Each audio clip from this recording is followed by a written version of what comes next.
আমার নাম অদিতি জামান স্নেহা। আজকে যে নাটকে কাজ করছি এটা হচ্ছে একটা ধারাবাহিক নাটক, যেটা হচ্ছে সম্রাট জাহাঙ্গীর ভাইয়ের ডিরেকশনে। আমি এখানে তানিয়া বৃষ্টি আপুর ছোটো বোনের ক্যারেক্টার করছি অ্যাজ ইউজুয়াল। আই গেস ইন্ডাস্ট্রির সবাই জানে যে আমি লিড কাস্ট করতে চাই না। আমি ছোটো বোনের ক্যারেক্টার, বান্ধবীর ক্যারেক্টার, এই ক্যারেক্টারগুলো খুব বেশি এনজয় করি। সো আমি যখন মনে হবে যে এই ক্যারেক্টারগুলোর উপর টায়ার্ড হয়ে যাব, তখন আমি চেষ্টা করব লিড কাস্টে আসার জন্য। আমি সবার থেকে আলাদা। সবাই সবসময় যেটা চায়, সবাই সবসময় যেটা কিনে, সবাই যে ফ্লোতে আগায়, আমি সেটা থেকে সম্পূর্ণই ভিন্ন।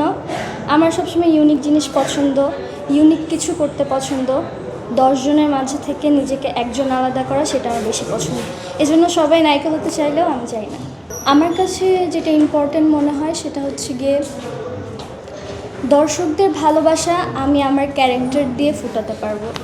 সো হ্যাঁ, একটা নায়িকা খুব পুরো সময়টা ধরেই নাটকের মধ্যে সে স্ক্রিন টাইম প্লে করে। আমরা যারা বান্ধবীর ক্যারেক্টার করি, বোনের ক্যারেক্টার করি, খুবই অল্প সময়ে স্ক্রিনে থাকি বা আমরা খুবই অল্প কিছু সিনের মধ্যে থাকি। বাট যদি আমি ভালো করে আমার অ্যাক্টিংটা করতে পারি, দর্শকদের মনে অবশ্যই আমার জন্য একটা সফট কর্নার থাকবে। এক্সট্রিম মশার কয়েল প্ল্যান্ট ফাইবার দিয়ে তৈরি, ডেঙ্গু, চিকুনগুনিয়া বাহি সহ যে কোনো মশার বিরুদ্ধে দেয় এক্সট্রিম সুরক্ষা। যে আমি অনেক কমেন্টস পাই, অনেক নাটকে আমি দেখি যে ইউটিউবে কমেন্ট সেকশন চেক করে যে আমাকে নিয়ে অনেকে কমেন্ট করে। সো আমার মনে হয় না যে দর্শকদের ভালোবাসা পাওয়ার জন্য শুধু নায়িকা হওয়াই যথেষ্ট। কাছের হিরো আমি যাদের সাথে নর্মালি কাজ করি সবাই আমাকে খুব আদর করে। আমার পছন্দের হিরো অনেকেই আছে, জোহান ভাইয়া আছে, তারপর হচ্ছে অপূর্ব ভাইয়া আছে, ইয়াশ ভাইয়া আছে, আরও অনেকেই আছে, নীল আলমগীর ভাইয়া আছে, তারপর আরও অনেকেই আছে। প্রিয় অভিনেত্রীদের মধ্যে আছে তানিয়া বৃষ্টি আপু, কেয়া পায়েল আপু, নাজনীন নাহার নিহা আপু, মিজাবিন আপু অবশ্যই, তারপর জয়া ম্যাম, আরও অনেকে আছে। তানিয়া বৃষ্টি আপু খুবই ফ্রেন্ডলি, আমরা অনেকগুলো প্রজেক্ট করেছি, সবসময় আমাকে খুব আদর করে।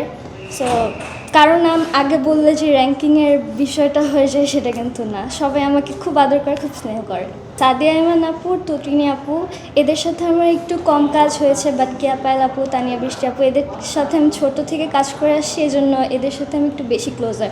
সাদিয়া ইমান আপুর সাথে আমার মনে হয় একটা প্রজেক্ট হয়েছে, আর তটিনী আপুর সাথে 2টা মেবি।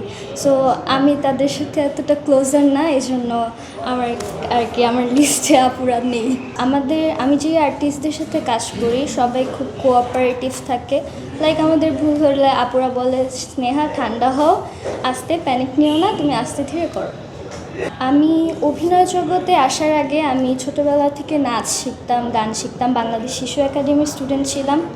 সো ওইখান থেকে শিল্পকলায় আসা, তার কিছু বছর পর আমি RTVতে একটা ধারাবাহিক শুরু করি, সেখান থেকে আমার অভিনয় আসা। অ্যাকচুয়ালি কত বছর এটা আমি এক্স্যাক্টলি বলতে পারছি না।